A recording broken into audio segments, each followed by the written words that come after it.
Welcome to This Week in Canton City Schools, where we will bring you news and information from inside the Canton City School District. I'm your host, Jacqueline Power, and along with the students of the Broadcast Media Program, we will bring you an up-close look at our district each week. On today's show, we are featuring our Students of the Month. Each month, students are chosen from each of the grade bands and recognized at our Board of Education meeting at the start of every month. Up first, we have our guest host, Ben Carter, with the Alumni Spotlight featuring Corey Minor-Smith. All of that starts right now.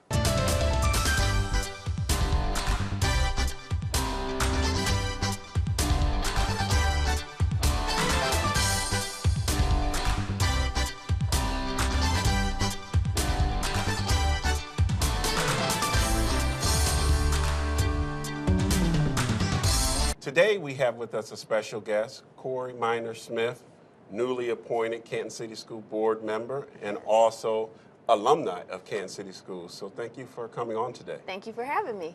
We're excited to have you here. We know that you're a 1992 graduate of Timken Senior High School. A very proud graduate, class of 1992, yes. That is great. Now, when you were in high school here, did you think that some ways down the road you would be a Canton City School Board member? Not at all. I know I had a great appreciation for those who were on the board at that time when I graduated. Miss Jeffries in particular, I remember her being on the board when I graduated. Okay. And it's just interesting now as an adult that I've had the opportunity to actually work with her. And then like just remembering that she was on the board back when I was in high school, it just meant a lot to me. And she helped me a lot throughout my process of being elected. So it's just I guess like a 360 or whatever, you know, like just things coming together. Okay. Yeah. That is great. Now you have an interesting background because you did undergraduate work at Bowling Green State University, Right. but you also got your master's degree there. Yes. So what areas did you get your degrees in? Well, my bachelor's is in English, Okay. and I have a master's in education, focus of guidance and counseling. Okay. And so I followed that with going to law school in the University of Toledo. So what made that transition? You started education background in English. What made you want to be a lawyer? Wow, that's a great story to tell. It might be longer than this interview. But quite honestly, when I went to undergrad, I had this thought that I would become a lawyer one day. Okay. And I started as like a business pre-law, Okay. but I really don't like math, so I changed it. But people told me that if I intended to go to law school, that I should focus on a degree that required a lot of reading and writing. Okay. And English and history were kind of those main topics or subjects that would require a lot of reading and writing. Okay. So I majored in English. It was mostly like literature. It should be called literature because we read Okay. a lot of different novels and studied like Shakespeare and things like that. Okay. But it required a lot of writing. Okay. So what would you tell some of our prospective students right now that are currently thinking about going into a pre-law program in undergraduate? What kind of things should they look out for or be working on? Discipline and Okay. time management. Okay. Because it is a very strenuous program. For law school, it's a 3-year program, and you can go part-time for 4 years. I went as a new mother and a new wife through the full-time program, and I Okay. commuted from Bowling Green to Toledo. Okay. So that was a lot on my plate, Wow. just that alone, in Yes. addition to the strenuous nature of the classes. Okay. But I think with discipline and time management, you are able to achieve the goal of completing law school. Okay. Now, in your current position, are you able to use your law degree? Yes. I'm currently Director of Legal Services for Stark Metropolitan Housing Authority. So essentially I am the attorney for the Housing Authority. Okay. It allows me the opportunity to review and draft contracts. Okay. I am in the municipal court system a lot with our tenants. Okay. And it's just given me a wide range of experience that I'm building upon because I have a very diverse experience in the legal system. Okay. Working as a bailiff, working as a judicial attorney where I researched and wrote decisions for judges, Okay. and also now being involved with the Housing Authority. Okay. You have a very diverse background and you've received a lot of accolades. Worked with the mayor, part of his cabinet too. What are some of the things that you are most proud of in terms of all these accolades that you've received? Really, it is the student who remembers me coming to their elementary class, Okay. and they are now a senior in high school. Okay. And whatever I said that day when they were in the 4th grade or the 5th grade or 6th grade stuck with them throughout the rest of elementary, middle school, up until they were turning, to a graduate, a senior. and my words encourage them in some aspect. Okay. That is like a main goal of mine. Okay. You know, I speak a lot to students because I want to focus on helping youth achieve goals. Okay. I know it's hard for a lot of them, and it was difficult for me. So I speak from the perspective of being once considered an at-risk youth to those who may be considered at-risk youth. Okay. Now, when you were, quote, at risk, who were some of the mentors or who were some of the people in your life that were your support system that helped you get through and reach these accomplishments today? There is an extensive list. Okay. And what I like to call it is community care. Okay. You know, some people are in the legal foster care system. I consider mine community care because there were a lot of individuals who took me in or helped with my matriculation through school and just growing up because they wanted to, because they cared, or because they loved me. And I really appreciate each and every person, each and every organization that helped me in that way. Okay. You know, a lot of our students are facing a lot of difficulties and challenges, and we may not see it on the outside, you know, but it may reflect in their grades or however it's exhibited. For me, I lived in 3 states, 14 different schools, and I think 7 to 9, I can't remember now, households. Yes. But the importance is, like, a lot of people would never have known that about me. When I was a student at Canton Senior High School, I was able to maintain a 4.2 GPA throughout the whole time. When I look back on it, it's like, my goodness, because a lot of students, if they had the challenges, would not be able to make it that way. But I do attribute it all to everyone who helped me through. That's really great. And our young people seeing this today will know that, hey, they can still accomplish all their goals no matter what's going on in their life. Now, you're newly appointed to the Canton City School Board. As your work with young people and mentoring and helping out, what are maybe 1 or 2 things that you would like to accomplish in that role now? I feel like this has given me a larger platform for what I've already been doing throughout my career, and that's encouraging youth and doing things, setting things in place to help youth be able to achieve their goals. I believe our district is in a position to do nothing but increase and elevate in its achievements. And I hope that during my 4 years here, I will help to achieve even more. There's a lot for us to be able to do. There are a lot of students that we're able to help, and I am just glad to be a part and be able to offer my services, my skill set, my experience to achieve the goals that we have in this district. Okay. Well, Attorney Corey Minor-Smith, we appreciate that you are on the Canton City School Board. We appreciate you coming in here today to interview with us. You're a role model for not just our young ladies, but our young men and the work that you're doing in the community. So we thank you, and we look forward to great things to come with you on our board. We are recognizing district-wide Students of the Month. This is our 2nd year doing so. The Pro Football Hall of Fame has graciously offered to sponsor this program, and we are grateful for their partnership and willingness to honor these outstanding students. Each month, we recognize one student representing each grade band. Students receive this honor based on academics, character, leadership, and community service. Students who excel in academics are conscientious and diligent students. They complete assignments on time, come to class prepared, and always make an effort to learn and participate.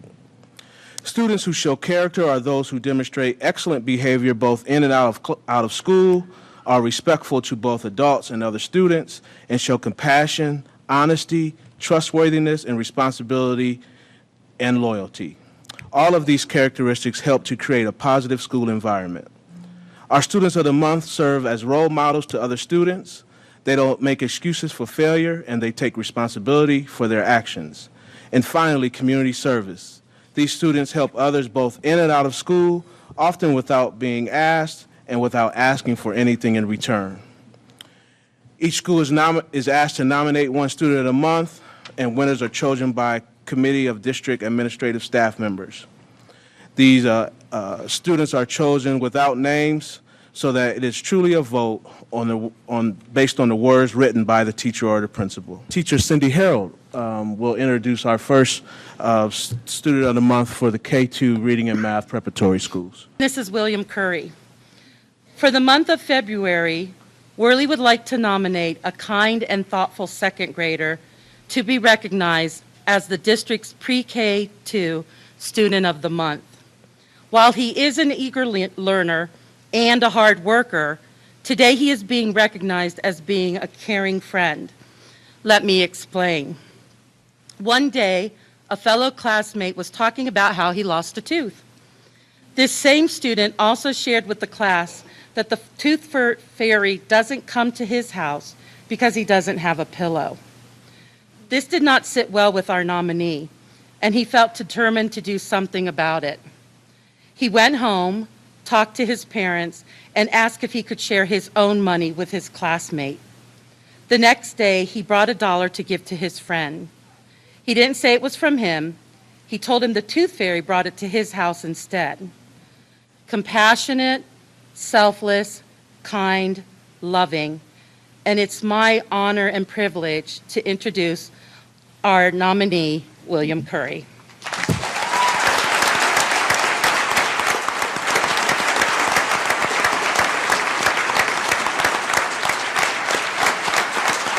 Next, we will have Angela Cedars of the Belden Leadership School to introduce our 3-5 winner. Our student of the month, Dayor Ferguson, was nominated by his fourth grade teachers, Miss Rodali and Mrs. Springer, who I believe are both in attendance tonight.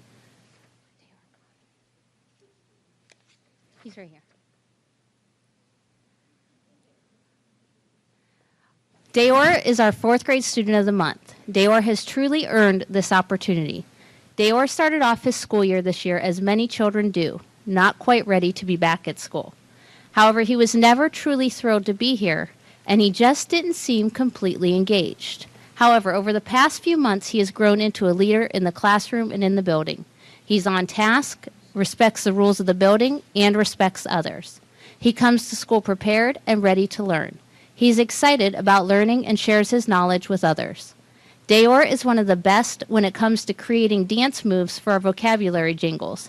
Just ask him to analyze and break it down.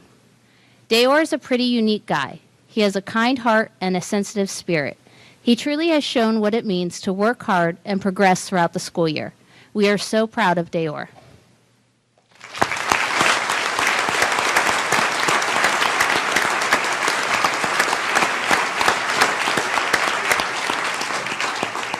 Next, Principal David Thompson of the STEAM Academy at Hartford will introduce our Middle School Academy winner. To read Maya's nomination letter, I have to tell you a little bit about Maya first. She decided to come to Canton City Schools because East Canton got rid of after-school activities, busing, and sports. Her favorite principal and teachers left East Canton, so she decided to try something new. She was excited to come to the STEAM Academy at Hartford for the cheerleading, technology, and the band program. Her words, "I love it at STEAM. I can do all of my activities, have made many new friends. I'm also excited about the opportunity to go to early college high school in another year. I love using all the technology in class. Maya felt that it was cool that Canton City has free lunches for all students. The staff is awesome at STEAM," she says. When she first came to STEAM, she was greeted by Erin Jones, our Student Services Secretary, and she was so nice that she knew she wanted to stay.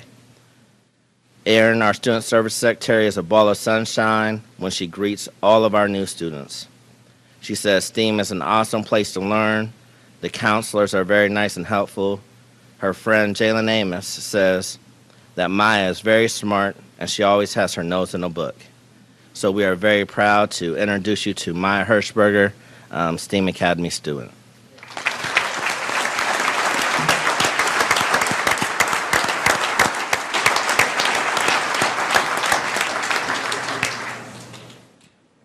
Last but not least, Principal Corey D. Grubbs will introduce our high school student of the month. McKinley High School has so many students who are worthy of being nominated for Student of the Month, and it is often difficult to choose just one. After all, what are the qualities that a student worthy of this accomplishment will possess? A Student of the Month should be a leader, someone who is kind, a hard worker, someone who is involved, someone who excels in academics, and someone who makes the school culture better because of the decisions that they make. Jada James possesses those qualities and more. Jada describes herself as busy, being very busy, Her intense involvement in both academics and athletics explains just how busy she is. Jada is a part of both the National Technical and National Honor Societies. She is currently in the top 10 of her class academically. Jada was voted 2016-2017 Senior Class President. She is a part of the Public Safety Program as well. Her instructor, Cliff Lee, describes her as a student who strives for excellence inside and outside of the classroom. She also serves on the Superintendent's Advisory Board for a second year in a row. Jada also participates in volleyball, softball, and gymnastics. Jada's dedication to being the very best she can does not end in high school. She has been accepted to Baldwin-Wallace, Bowdoin Green University, Ohio Northern, and Kent State University. Once Jada describes where she will take her talents, she will earn a degree in criminology and broadcasting. It has been an honor to have worked with Jada for the past 4 years. The future is very bright for one of Canton City Schools' shining stars. I look with excitement to watch her major accomplishments. Bravo, Jada Marie James, class of 2016.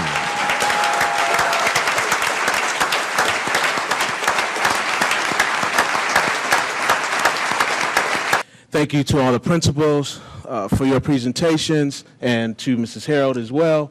And I'd also would be remiss if I didn't acknowledge the families that are supporting these young people. We know that together, this is what happens when we all come together to support our great students. Oh, who's that yonder dressed in red? This nation will rise up, live out the true meaning of its creed. Mary Church Terrell was born in 1863 and died in 1954. She came from an upper middle class family and was light-skinned enough to pass as a white person in most situations if she had decided to do so.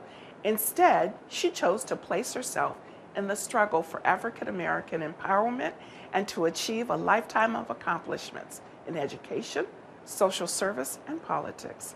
Terrell began her career teaching at Wilberforce University in Ohio, then moved to secondary school in Washington, D.C. Her later appointment to the District of Columbia Board of Education was a first for African American women. At first president of the Colored Women's League of Washington, and later as president of the National Association of Colored Women's Clubs, Terrell was instrumental in local affiliates, establishments of kindergartens, daycare centers, and nursery schools. She joined Frederick Douglass in pushing for anti-lynching measures. After his death, she continued to pursue another common cause, women's suffrage. Terrell was a pioneer in attacking segregation in Washington. Her motto was, keep on going, keep on insisting, keep on fighting injustice.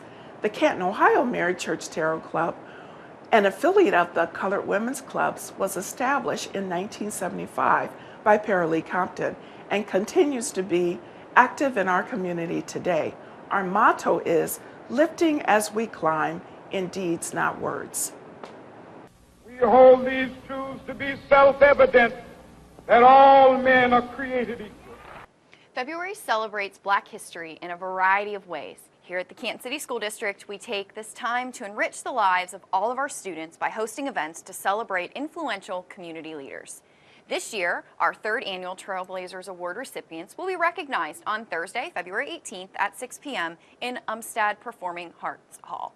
Here to tell us more about the opportunity for our students and community is Andrea Ramsey, CCSD Office of Diversity and Inclusion Coordinator. So thank you for being here today. Thank you for having me. On this side, we've done a little bit of behind-the-scenes production work in the last month for our Black History taping, so you've kind of helped produce those, and now we're on this side of the camera. Right. And so I guess I'd like to start off with, why did we start this event 3 years ago, and why is that important?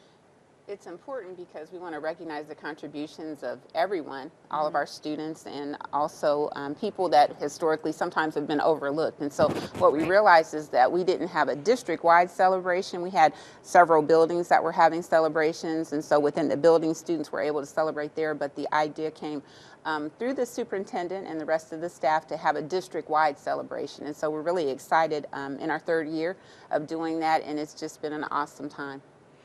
So tell me more specifically about this program. So kind of start to finish, what happens when we sit down to be there and be a part of it? Well, we always start the program normally with Lift Every Voice and Sing, which is also known as the Black National Anthem. And that's important because it tells the story of a people. If you ever get the chance to read the lyrics, which were written by James Weldon Johnson, and then his brother also wrote the music. So 2 brothers came together and wrote this really awesome story. And so we start with that. That's pretty much a tradition, and move through some welcoming dance. So we'll have Myra Watkins and some of her students and community members that will be there to do the African dance of welcome. We'll have some student presentations of song and also dance. We're really excited to have our after-school programs, students participating in a collective dance, and that is through some of our elementary through high school buildings, actually. So that's awesome for them to come together and be able to do that. And then one of the really exciting parts is the acknowledgement of our awardees for this year, which we have 2 trailblazers and 2 rising stars. And so those are people that community members or staff have submitted their names as people in the community. And actually the trailblazers are people who have made a community commitment, but also been engaged with the school district and our stakeholders and have participated there. Those 2 individuals are Reverend Walter Moss and Wanda Young. And so both of them have been awesome in the community and also in working with our students in various ways. Wanda Young works with our K clubs, and we've really been able to have most of our elementary school buildings have K clubs, which is short for Kiwanis Club. And so it's an opportunity for students to learn about service and service learning and giving back, and it's really taken off. And actually we've moved that program into our middle school as well. So we have middle school charters, clubs as well, and the K club are sponsored by Kiwanis. So we're really grateful to them for doing that. But Wanda has been engaged with the school system for several years, not just with K club, but with a lot of other things, and she does a lot in the community. Reverend Walter Moss is currently serving on SERVE, which is an initiative to reduce violence in our community, but he's a former pastor at the New Beginnings Foursquare Church. He goes all over the community. He even travels internationally to Cuba and does a lot of missionary work, but he's very embedded in the lives of our students. He was a mentor for our formerly Timken High School football team and did a lot of work there. So he is one of our trailblazers along with Wanda Young. And our 2 rising stars are Ashley Robinson and Alex Simon. Ashley is a young lady that's a former Canton City graduate.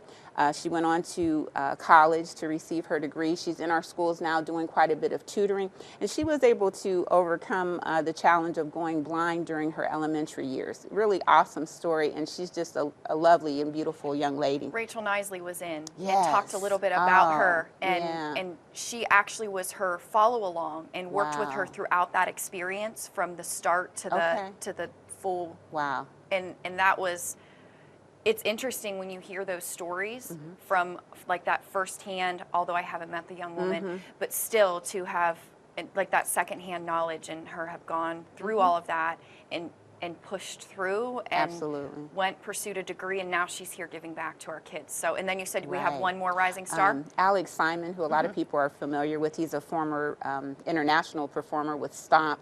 And does a lot of work now, even with the NBA and the Q Arena and halftime shows and things like that. He does a lot of work with our students with regard to performances, but it's not just all about drumming and percussion. He does a lot of work about life skills and also talks to the students about anti-bullying and even talks to the parents about things parents can do to be more effective to help their students integrate with schooling and be successful. So all of those individuals have actually been mentors for our students, which is, I think, is an excellent thing, and it's our opportunity to, bring that to the forefront and recognize them for what they've done for us and for our families and students. Those unsung heroes that spend time in our classrooms, spend time with our students and enriching their lives. So it's kind of maybe our little way of saying thank you. Absolutely. And putting them in the community's eye so that they can really see what it is they do and work with our kids. And Alec has been on track with Betty Mack, and he's been in here with his ladders and his paint buckets and doing, I mean, my kids love when he's here because he really is an amazing entertainer, and his story is a beautiful story, and how he's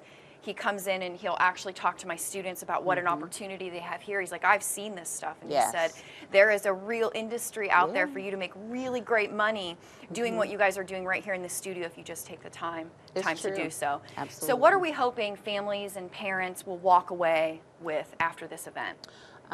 We like to call it a celebration because we are celebrating all people, specifically focusing on African Americans, and the opportunity to be in a setting where it's a celebration, but it's also an opportunity maybe for you to learn something that you didn't know about Black history or about some of the people of Canton City Schools, and also to celebrate our students. And when they perform and they have put in time to practice and then display their talent and kind of give back to the community, that's a way of giving back as well.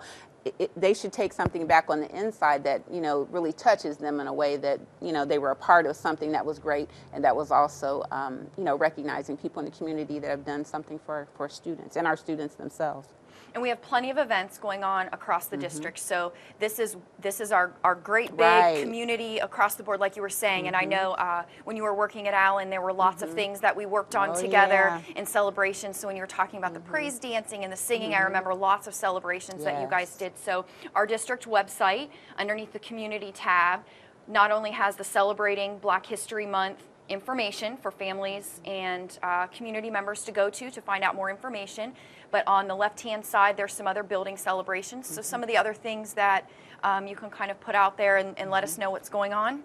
Absolutely, and I want to just mention a community initiative also that Canton City was very fortunate to be a part of through Arts and Stark, and Lois DiGiacomo did a lot of work to make this happen. That event is called Dialogues on Diversity. It'll be happening at our McKinley main campus for our students only on March the 1st during the morning, which we're very excited about.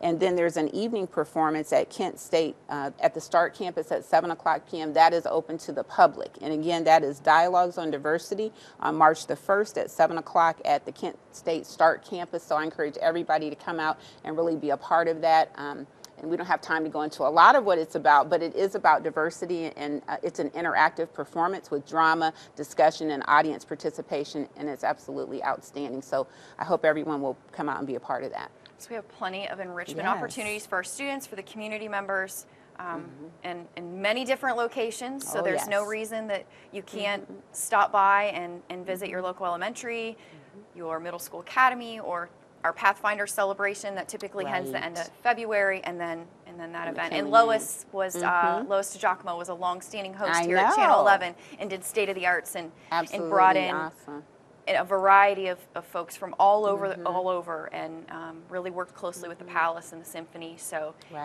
when you're talking those big names, it's a beautiful thing that Canton City can be able to collaborate, and give that exposure to those organizations and for our students, so our students can see these things exist in our community. Life's work, jobs can all stay right here in our Canton community. So and it's a very unique performance. I want to just say that again. It's not just a talking head. It's interactive and based on drama. So interactive is good. I know that when we go to something, it's great when you can participate and go. It's a dialogue back and forth rather than it is a dialogue. So that's what we always hence say. The name. Yes. So that's perfect. Yeah, it's a dialogue. So. All right. Well, thank you so much for being here today and coming over and sitting down in studio with us. That's all we have for you today. Thanks to all my guests for sharing these events with the families and community on the show. I also want to thank the students in the junior level of broadcast media, Trent Comer and Scott Davis, for making this show possible. Please visit our website at ccstv11.com, where you can get information on all of our shows and watch us on your favorite device. Until next time.